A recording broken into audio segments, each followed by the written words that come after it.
Un nuevo programa de las provincias también existen. Llegó a nuestras manos por gentileza de la familia de don Gabriel Feris un libro, un testimonio sobre política y periodismo de 1930 a 1992, diálogos con Antonio Emilio Castelo. Es importante la lectura de este libro. Dice cosas de extraordinaria vigencia y que lamentablemente no han desaparecido en el país. Y con él hacemos referencias porque cuando dice que el relato que realiza él, más que en la actualidad, no es posible dejar de mencionar, aunque más no fuera, someramente, los sucesos del presente, porque este y el pasado están estrechamente relacionados.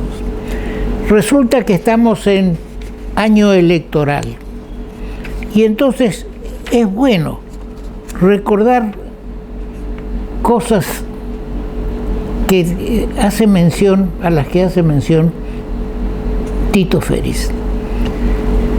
Tito Feris dice, por ejemplo, refiriéndose al gobierno de Arturo Frondizi: las contradicciones cuando el gobierno de Frondizi asume el poder el 1 de mayo de 1958. Lo hizo en base a un programa que incluía como punto de mayor significación lo que denominó la defensa del petróleo. Lo había esbozado en su libro Petróleo y Política, y me voy a permitir leer esta parte.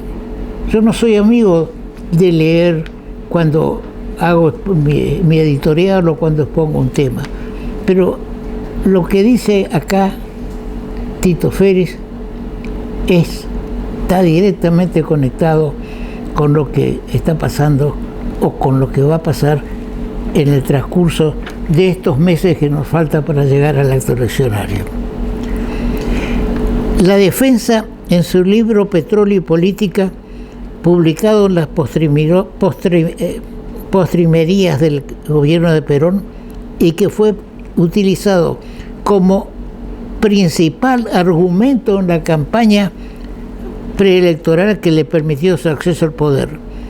Pero la sorpresa fue que a los pocos meses de asumir el mando anunció un plan de gobierno totalmente opuesto al preanunciado, tendiente a lograr el autoabastecimiento de petróleo con la participación de empresas extranjeras. Hay que reconocer que el doctor Frondizi tuvo la valentía y la sabiduría de afrontar esa rectificación, pero cabe hacerles una pregunta. ¿Frondizi conocía la realidad del país mientras era candidato o se enteró de ella después de asumir? Esto viene también a colación con lo que ocurre en Alemania, que la canciller de Alemania se retira de la política. Y entonces aparecen algunos fragmentos de los discursos o de las posiciones de la canciller. Entre ellos rescatamos lo siguiente: dice ella, no pueden los políticos decir vengo a rectificar lo que pasaba o que me encontré con esta situación, porque dice que ningún político que pretenda gobernar puede alegar que no conocía la situación anterior, ni gobernador, ni presidente, ni legisladores. La situación de un país la conocemos todos en líneas generales, pero en líneas más estrictas lo conocen los que pretenden gobernar la provincia o el país. Entonces, hablar de la herencia, dice Frenkel, hablar de la herencia recibida como una cosa que no sabían que estaba pasando o que iba a pasar, Este gobierno nacional no sabía que se había gestionado durante el gobierno de Macri con el Fondo Monetario Internacional. Debió saberlo, si no, no estaba en condiciones de pretender asumir el gobierno de la nación. Es decir, es muy fácil decir esto es porque viene de atrás. Sí, lo han hecho todos los gobiernos. Y el caso que cita acá Gabriel Félix sobre Frondizi. Frondizi es cierto. En 1958 le gana la elección para presidente a Ricardo Balbín. Fue una lucha interna. Unión Cívica Radical y UCRI, Unión Cívica Radical Intransigente. Con la intransigencia venía atado el tema del petróleo y llevó a votarlo a Frondizi mucha gente, creyendo lo que le estaban diciendo. ¿Y qué pasó? Como lo dice don Tito Félix, cuando el doctor Frondizi toma el gobierno, resulta que el principal argumento en la campaña fue dejado de lado. ¿Y por qué traigo a colación esta situación? Porque anuncié públicamente que hoy no íbamos a tener invitados, porque quiero expresar mi pensamiento y tal vez tome algo de programas anteriores. Al hacer un análisis político nacional, no admito que se diga esto es lo que nos dejó Macri. ¿Y qué hicieron los actuales gobernantes para corregir eso, para impedir que se realice esa situación? Es como que a cualquiera de nosotros, ustedes que nos está mirando, nos dice mañana, bueno, vas a ser presidente de la República. Pero yo no estoy en conocimiento de lo que está pasando. Caso Alberto Fernández. Alberto Fernández, que fue jefe de gabinete de Kirchner, no podía ignorar lo que está pasando, o la situación económica que tenía el país, ni la situación política, ni que la iba a tener por encima de la cabeza a Cristina en la resolución de los problemas. No se debe engañar al electorado. Lamentablemente, hay muchos que dicen o decimos la verdad de lo que pensamos hacer, pero lo decimos, hay otros que lo dicen y saben que no lo van a poder hacer. Engañan al electorado. Nosotros estamos, desde este programa de las provincias también existen, tratando de decir lo que en nuestro concepto es la realidad. Entonces, cuando hacemos el análisis político nacional, llegamos a esta conclusión. El tema de las PASO, yo creo que las PASO nacionales se van a hacer, pese a lo que crean algunos gobernadores. Porque, por ejemplo, ¿en qué nos perjudica o ayuda o beneficia el tema de las PASO en Corrientes si las PASO rigen únicamente para la elección de diputados o senadores nacionales? Las provinciales no entran en juego porque no hay una ley provincial que establezca el sistema de las PASO. Pero hay que acompañar un lado o el otro. Y en estas PASO, si va a haber o no PASO, se juega quién va a liderar los próximos 3 años o 2 años y medio de gobierno nacional. Porque por un lado, Fernández invoca a los gobernadores, llama a los gobernadores para no hacer las PASO. Pero los gobernadores no son los que votan la derogación de una ley. Las leyes se sancionan y se derogan por medio de otra ley. Es decir, que nuestros 4 o 5 diputados nacionales, y los del Chaco, y los de Formosa, y los de otros lugares, no pesan en la decisión. Pesa sí en la decisión lo que pasa en Provincia de Buenos Aires, que elige la mitad de las bancas que se renuevan. Casi el 50% es Provincia de Buenos Aires, donde la que golpea el tambor es Cristina. Y Cristina quiere que haya pasos, porque la Cámpora quiere pasos. ¿Por qué quiere pasos la Cámpora? Porque las estructuras de los intendentes peronistas de Provincia de Buenos Aires no son de la Cámpora. Muchos no son de la Cámpora. Y la Cámpora se siente en condiciones de imponer sus candidatos en contra de una reelección de un candidato también justicialista o peronista. Aclaremos la cosa. El intendente que está en Provincia de Buenos Aires puede ser o no kirchnerista o camporista, si no es y pretende su reelección. Si no es de la Cámpora le va a crear un candidato paralelo y seguramente le va a ganar, porque la Cámpora hace todo en acuerdo con Cristina Kirchner. Entonces, no perdamos más el tiempo, no pierdan más el tiempo los políticos de hoy sobre si va a haber o no elecciones PASO, las primarias. Estoy convencido por lo que leo, por lo que analizo, por lo que estudio, que va a haber pasos.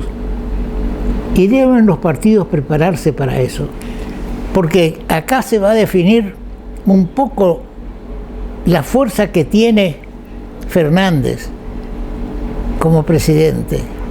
Si Fernández consigue que el Congreso Nacional derogue la ley de las PASO, se va a afirmar políticamente. Pero para eso tiene que contar también con los senadores. Y en el Senado todos responden, los justicialistas responden a Cristina. Y Cristina no quiere que se anulen las PASO, quiere que se abra el camino para que Máximo Kirchner sea no solamente el jefe del bloque, sino en el día de mañana, cercano o un poco más lejano, presidente de la República. Entonces lo tiene que tapar el alto movimiento que quiere hacer Fernández con los gobernadores. Y en este momento los gobernadores, todos, están temerosos. Están temerosos de contradecirlo al presidente. Y se dice que hay una directiva general de que quienes ejercen los gobiernos provinciales no le pongan trabas a Fernández. Pero eso sería como enfrentarla a Cristina Kirchner. Acá se va a resolver si Cristina es la que maneja, no va a haber elecciones primarias. Y si consigue Fernández armar con los gobernadores de provincia algo para que no haya elecciones primarias, la cosa va a estar distinta al futuro. Vamos a hacer un corte y vamos a ir a analizar la política provincial. Señor director.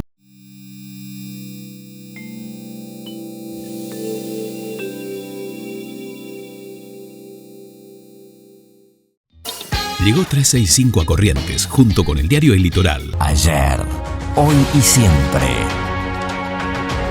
Banco, el Banco de Corrientes. Municipalidad de la Ciudad de Corrientes, latiendo juntos.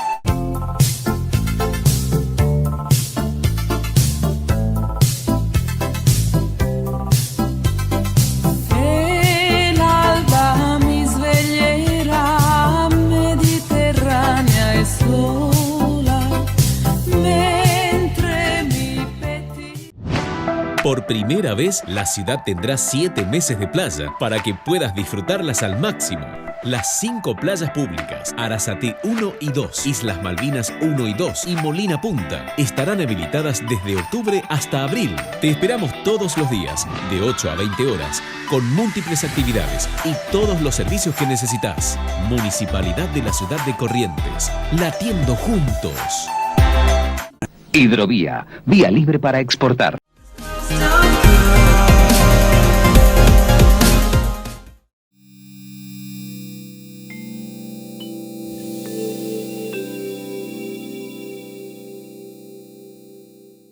Vamos a analizar un poco qué pasa en la provincia. Corrientes y Santiago del Estero son las dos únicas provincias que eligen gobernador y vicegobernador. Todas renuevan las legislaturas, la mitad de sus legislaturas, pero en Corrientes y en Santiago del Estero se eligen gobernador. Entonces vienen unas toneladas de proyectos y de viviendas y de caminos, y vamos al tema de Arturo Frondizi, política y petróleo hasta la elección, y después adiós, ya soy electo y me olvidé de lo que prometí. Y acá también en la provincia ha pasado mucho eso, no solamente de este gobierno, ni del anterior, ni del anterior, ni del anterior. Venimos siempre prometiéndonos. Nos prometemos que vamos a tener las vacunas. El gobernador de la provincia anunció ya, hará un par de meses, lo comentamos acá con Julio Vallejos, director del Instituto de Cardiología, que está haciendo un trabajo distinto, pero también para combatir el coronavirus, de que la provincia había comprado 300.000 dosis para reforzar las dosis que el gobierno nacional le da, como ahí te mando 5.000 dosis, 7.000 dosis, de los cuales no sabemos nada. ¿Qué pasó con esas 300.000? ¿O fue un anuncio pre-campaña de que van a vacunarse todos porque tenemos 300.000 nosotros con el presupuesto provincial y tenemos también lo que va a venir de la nación? El presidente prometió que para fin de año, para fin de enero, iba a tener el país 5 millones de vacunas Sputnik. ¿Cuántas llegaron? 300 de la primera etapa, 300.000 y 290 y tantos. No sé por qué no se completó otros 300.000, porque ahora dicen que los aviones de aerolíneas pueden traer hasta 400.000 vacunas. ¿Y por qué trajeron 200.000? No está dando abasto Rusia con la provisión de vacunas. Entonces, ¿cómo quedó el gobierno provincial? Prometió 300.000 vacunas. Nadie sabe qué pasó. Que lo diga el señor ministro de Salud Pública. ¿Qué pasó con esas 300.000 vacunas? No se pudieron comprar, y bueno, sí, lo vamos a entender. La ciudadanía va a entender. Ahora, se compraron, se pagaron. ¿Qué pasó? Pero parece que el silencio puede ser una buena forma de gobernar. El otro tema, se va a haber una reunión del NEA y también del Mercosur. ¿Qué se va a obtener de esa reunión? Otras palabras. No se va a obtener ninguna situación que pueda beneficiar a la provincia de Corrientes, porque geográficamente estamos en el lado izquierdo del río Paraná y toda la producción que se hace en Chaco, Santiago del Estero, le interesa más venir a Barranqueras o a Puerto Vilela en el Chaco. Y se olvida el puente. ¿Cuántas veces? ¿Quién nos prometió el segundo puente, para aliviar el tránsito en la ciudad de Corrientes? Lo prometió el presidente anterior, Macri. Lo prometió Kirchner. Lo vuelve a prometer Fernández. Todas son promesas, años y años y años que pasan. Y recién ahora, como si descubrieran la pólvora, Vialidad Nacional empieza a controlar, que va a controlar el pesaje de los camiones que están pasando por el puente General Belgrano. Hay del lado chaqueño un cartel que dice máxima tonelada por camión de 4 toneladas. ¿Para qué sirve ese cartel? Quien ha pasado esos días, se usa el puente como playa de estacionamiento, ya sea porque hay que controlar, hay que vacunar, o porque un camión tiene un desperfecto, y hay gente que sufrió la mala sensación de cómo tiembla el puente. Un puente similar, hace 2 o 3 años o 4, cayó en Italia. Cayó el puente, no soportó el paso del tiempo ni el peso. Construido con la misma forma que se construyó el de acá. Ahora, el de allá, en menos de 2 años, ya hicieron otro puente. Entonces, ¿cómo se controla? Hay que venimos diciendo esto desde cuántos programas y cuántos años. La comisión, el comité pro segundo puente, hace mención también de esto. Y se nos contesta de que no hay lugar donde poner una báscula. Contesta Vialidad Nacional. Y en el lado del Chaco, que termina el puente en una gran rotonda y demás, no se puede poner una báscula, que eso va a demorar el tránsito. Sí, peor va a ser que el puente no aguante, como no aguantó el puente que une Goya con Esquina. También se prometió que se arreglaba rápidamente. ¿Cómo vamos a dejar la ruta sin el puente? ¿Y qué pasa? Están los puentes Bailey todavía, y se habla de que están por venir las vigas que van a hacerse en San Luis, en la provincia de San Luis, que van a hacerse para decir que tenemos para otros 2 años más. Pero, ¿qué se promete? Tenemos una imagen en Alemania, por supuesto, de un ómnibus que el señor director va a poner a consideración de ustedes, un ómnibus que viene por la ruta, se mete en un río, navega y sale por la otra punta. ¿A eso queremos llegar o vamos a volver a las balsas?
Esto no tiene, ni siquiera ya nadie se anima a pronosticar qué va a pasar con el segundo puente. Pero sin embargo, va el ministro Guzmán al Chaco, va el ministro de Transporte al Chaco, ya hay ferrocarriles funcionando en el Chaco, hay una, digamos, una extensión de Aviateray hacia Barranqueras. Es decir, que el Chaco es el que está recibiendo en materia de comunicaciones el apoyo nacional.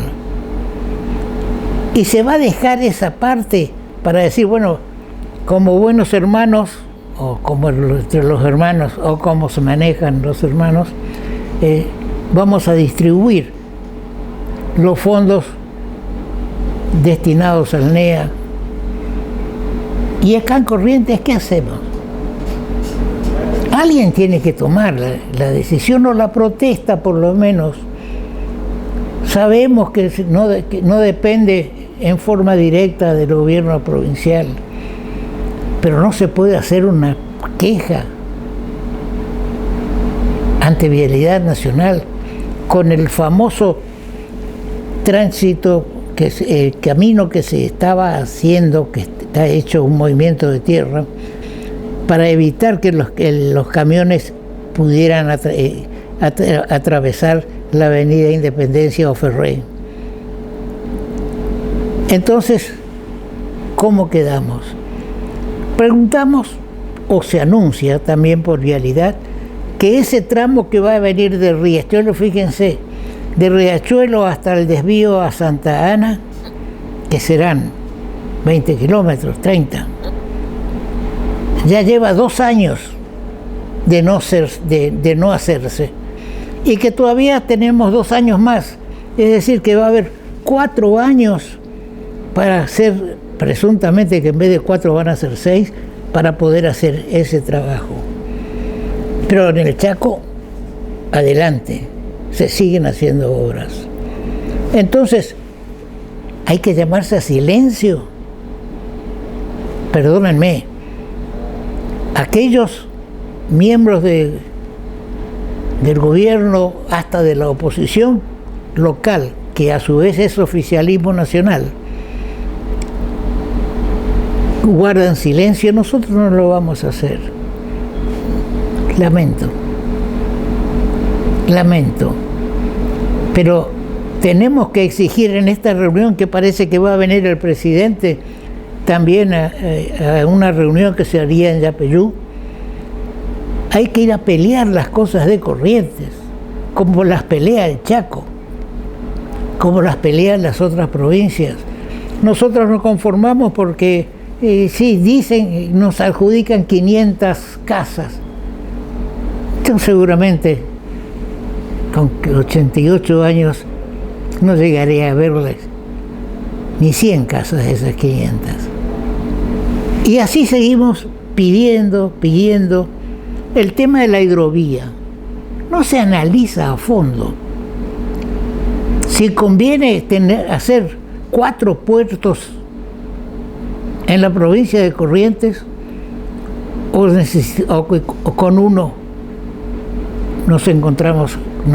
estamos satisfechos. ¿Se estudió qué carga va a ir a esos 4 puertos? ¿Qué movimiento va a tener? ¿Va a convenir bajar cargas de Corrientes hacia Buenos Aires por ferrocarril o por camiones, o de llevarla primero a un puerto, después del puerto bajarla por el río? Es menor el costo del tráfico, el costo del tráfico fluvial, pero hay que llegar al puerto. Y si hay que ir para el norte, para llegar, por ejemplo, al puerto de Ituzaingó, y de ahí ponerlo en barcazas que van a tener que transbordar en Corrientes, para lo cual no necesitan, puerto, o van a acoplarse a un convoy de barcazas que venga de aguas arriba por el río Paraguay. Pero hay que analizar qué se va a hacer Ya he referido en otra oportunidad que los brasileros de Andresito, que está sobre el río Uruguay en Misiones, enfrente de Misiones, hay dos Andresitos, uno de un lado y otro del otro, del río Uruguay. Los brasileros propusieron hacer un puente. Argentina dijo, época de Macri, que no había fondos para un puente de ese tipo. Los brasileños dijeron, lo vamos a hacer nosotros, para llevar la carga a Posadas y a Santa Ana. Eso lo leí en el diario Clarín. ¿Soy el único que lee diarios en esta provincia? ¿Qué hizo el gobierno de la provincia para arrimarse a los brasileros y decirles, mire, les es más conveniente bajar esa carga al puerto de Ituzaingó y no llevarla a Posadas y Santa Ana, porque después tienen que pasar por la represa, todo un trámite, mientras que la diferencia en kilómetros por tierra es menor de ser a 80, 100 kilómetros. Entonces, todo ese centro granífero de Brasil, que necesita llegar al río y lo está pensando hacer a Posadas y Santa Ana, entonces ahora que vamos a tener un representante en este injerto de la hidrovía, en la cual las provincias lo único que van a hacer es avalar lo que resuelva la nación, porque se creó en Santa Fe digamos una sociedad en la cual la nación tiene el 51% de los votos y el 49% se distribuye entre las provincias que tienen acceso a la hidrovía. La llamamos, empezamos ya a llamarla mal, hidrovía Paraná-Paraguay. No es cierto. La hidrovía, tal cual como está pensada y se va a licitar, es la hidrovía Paraná, porque termina en confluencia. Cualquiera que sepa y que va a ir a representar a la provincia en esta sociedad anónima y en esta reunión que se piensa hacer en Rosario, donde va a haber 100 o 150 participantes, ¿qué se puede resolver en esa asamblea? Lo que ya va a venir de la nación. Entonces, o estamos con eso o no estamos con eso. ¿Por qué no se hace fuerza desde la provincia para que el dragado y balizamiento no termine en confluencia frente a Paso de la Patria, sino que siga por el río Alto Paraná para llegar hasta Ituzaingó? Y ahí sí vamos a encontrar la justificación para una inversión en puertos en Ituzaingó. Y los vamos a convencer a los brasileros que saquen su carga directamente por Ituzaingó. Pero si resulta que la carga que va a venir, puede llegar a venir de Brasil, hay que pasarla a camión. De camión a unas barcazas pequeñas que no podrán tener más de 8 o 9 pies de calado, hasta llegar a confluencia, y de ahí hasta ahí llegan con media carga esas barcazas, y esa media pero el flete se paga a carga completa. Entonces, ¿por qué no hacer esos kilómetros hasta el puerto de Ituzaingó? El gobernador de Corrientes es de Ituzaingó. Yo conocí Ituzaingó antes que él, porque soy mayor, y aparte de eso, trabajé para la empresa de navegación de mi padre. Y que el representante, el agente marítimo de mi padre, de la flota de mi padre, hoy inexistente, lamentablemente, por mala conducción, era un Valdés. No sé si era el padre de Valdés, del gobernador, el tío o el abuelo. pero debo decir que conozco el tema y él también lo conoce. Entonces se designó un representante de la provincia para integrar ese comité similar al comité de la hidrovía Paraguay-Paraná durante el gobierno de Menem, y de que yo presidí en representación de la provincia, y que seguía aguantando la negativa de los gobiernos posteriores provinciales a designar sus candidatos, y se fue desintegrando. Esto es un remedio, pero mal remedio, porque al participar la nación con el 51% de las acciones y presidir los ministros nacionales, el ente que se crea, prácticamente las provincias están para aplaudir las condiciones que va a establecer la nación, salvo que se haga una, una unión de provincias muy difícil, porque el Chaco, por ejemplo, no va a declinar la posición de sus puertos, y la carga viene de allá para acá.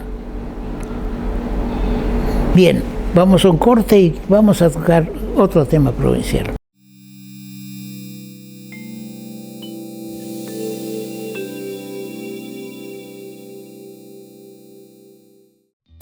Llegó 365 a Corrientes, junto con el diario El Litoral. Ayer, hoy y siempre. Banco, el Banco de Corrientes. Municipalidad de la ciudad de Corrientes, latiendo juntos.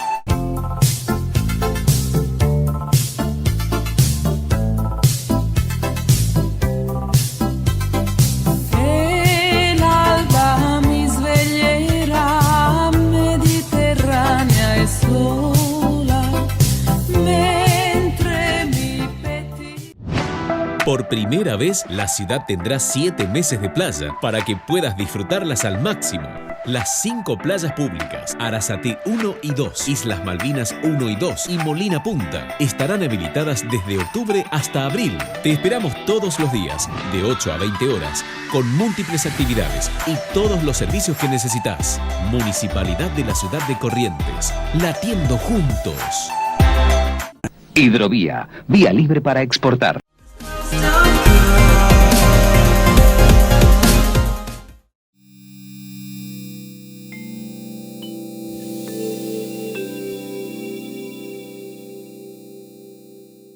El 22 de febrero se va a reunir en Rosario el Consejo Federal de la Hidrovía, que, como decíamos, para nosotros, al no estar incluido el río Paraguay o la parte del río Paraná limítrofe con el Paraguay, es un Consejo Federal de la Hidrovía del Paraná. Ahora, se dice la resolución 23 del 21, el Ministerio de Transporte de la Nación convocó a los miembros permanentes del Consejo Federal de la Hidrovía a la primera reunión plenaria el 22 de febrero en la sede que tiene en Rosario la gobernación de la provincia de Santa Fe. Pero resulta que se invita también a las universidades, se invitan a representantes de la industria naval, al Consejo Portuario Argentino, las cámaras de la industria aceitera, de puertos y privados comerciales, la Asociación Argentina de Ingenieros Portuarios, el Centro de Navegación Argentina, la Bolsa de Comercio de Rosario, y por parte de las ONG ambientalistas están invitados las fundaciones Humedales, Taller Ecologista y Causa Ambiental. Pero hay quienes que quedaron afuera. Por ejemplo, la Confederación de Asociaciones Rurales Argentinas de la provincia de Santa Fe dice que el gobierno nacional ningunea al campo. La mesa de enlace se reúne, el paro portuario también, los camioneros, las discusiones por el cierre de exportaciones del país. Todo esto ha sido publicado, no lo estoy inventando. el gobierno de Alberto Fernández eligió darle ese lugar al Consejo Agroindustrial Argentino. Es decir, que todas medidas que se van tomando porque hay elecciones, entonces hay que hacer ruido. En nuestro próximo programa vamos a analizar también el tema de la carretera transoceánica, que tenemos algún material gráfico que nos puede ayudar. Vamos otra vez a la provincia de Corrientes. En la elección que se hizo hace 4 años de gobernador y vicegobernador, la alianza, digamos, triunfante estaba constituida por la Unión Cívica Radical y además por 23 partidos. Y ahora el vicegobernador de la provincia, el doctor Canteros, nos dice que va a agregar, hay 5 posibles partidos más que se van a incorporar a ECO Cambiemos por su intermedio. La Unión Cívica Radical obtuvo 97.275 votos, el 15% de los votos de la alianza. El Encuentro Liberal, 28.286, el 4,60%, y Proyecto Corrientes, el partido del vicegobernador Canteros, obtuvo 18.599 votos, casi 20.000, el 3%. Y de ahí siguen los partidos con 2,97, con 2,76. Es decir, que bien dicen que hasta un pelo hace sombra en el desierto, porque hay partidos que tienen el 0,82, tienen 5.000 votos. Son necesarios. Ahora, volvamos al tema. El 15,80%, digamos el 16%, es de la Unión Cívica Radical, el 16%. El resto son todos estos partidos que acompañan al proyecto de ECO Cambiemos. Si alguno de estos, porque dice el vicegobernador que van a haber fluctuaciones entre los partidos, entre las alianzas, porque la alianza justicialista, el Partido Justicialista tiene el 15,73%, y son también, después sigue el Partido Demócrata Cristiano con el 2%. La cuestión es que tiene 17 partidos que conforman el Frente de Todos. Con algo para notar: la Unión Cívica Radical, 97.275 votos.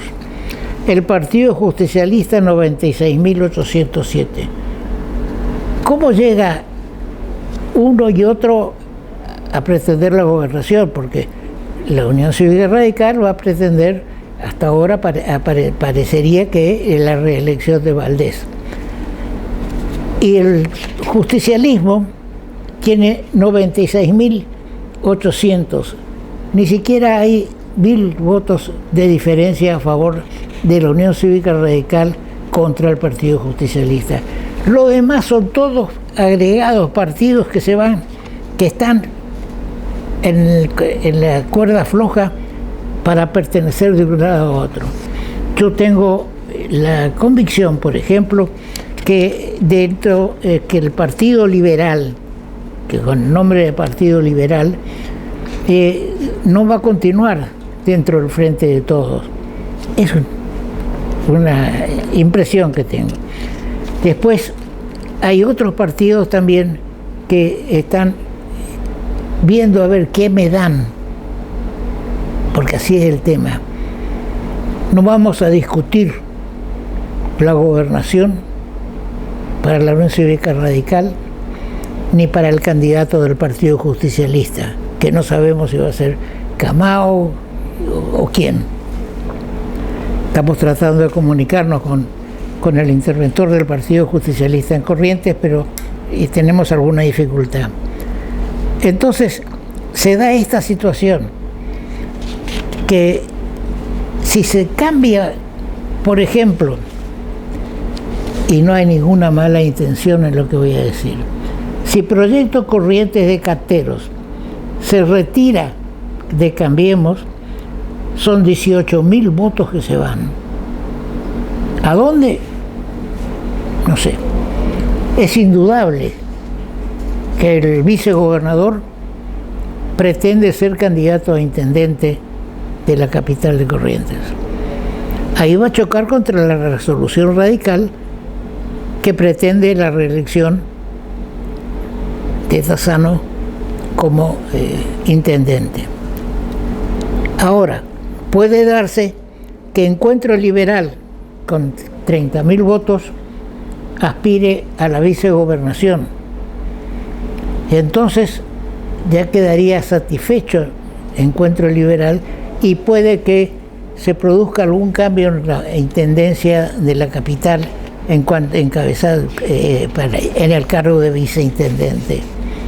Pero yo no creo que Canteros se conforme con la viceintendencia, o es decir, el partido Proyecto Corrientes se conforme con la viceintendencia de la capital. Cesan los 3 senadores. El Partido Popular de Corrientes, que es el partido del actual senador Bayar Pocar, tiene 17.000 votos, tuvo hace 3 años. Entonces, también hay que ubicar al Partido Popular de Corrientes, que va a perder el senador, que tiene un diputado, un ministro y algunos, algún diputado o algún concejal.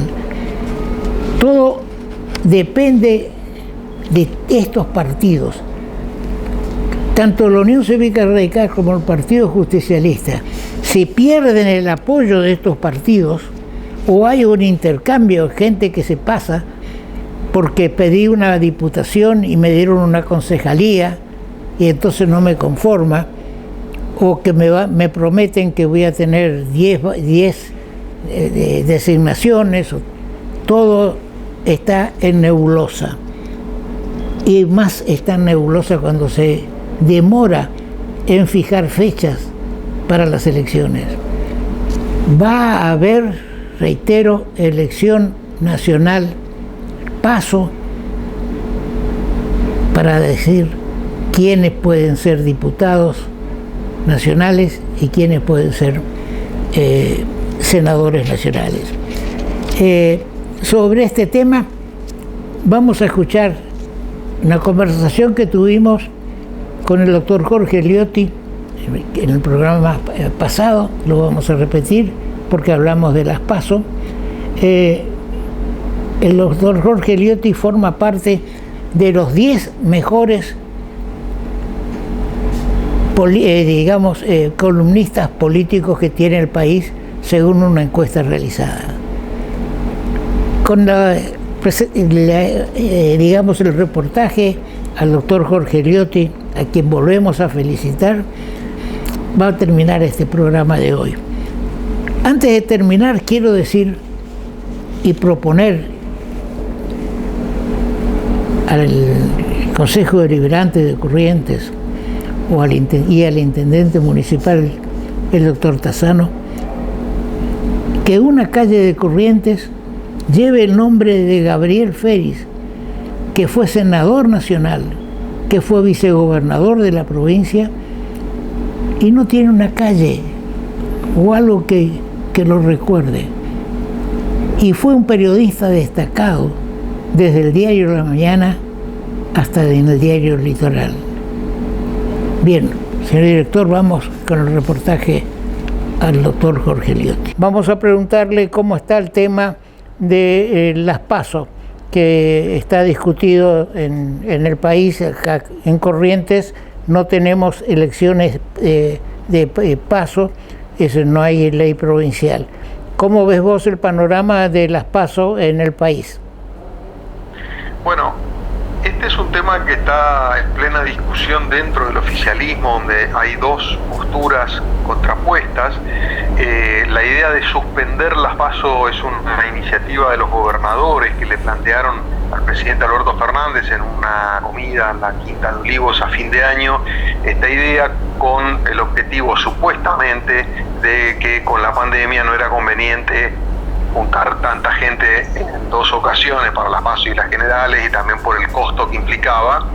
En realidad, en el fondo, hay una cuestión política, que es que sin PASO los gobernadores se garantizan mayor, digamos, fluidez en la designación de los candidatos y de las listas, y esto es resistido por un sector del kirchnerismo duro, sobre todo de la cámpora, que al contrario quiere utilizar las PASO para poder ir ubicando gente de su espacio dentro de las listas provinciales.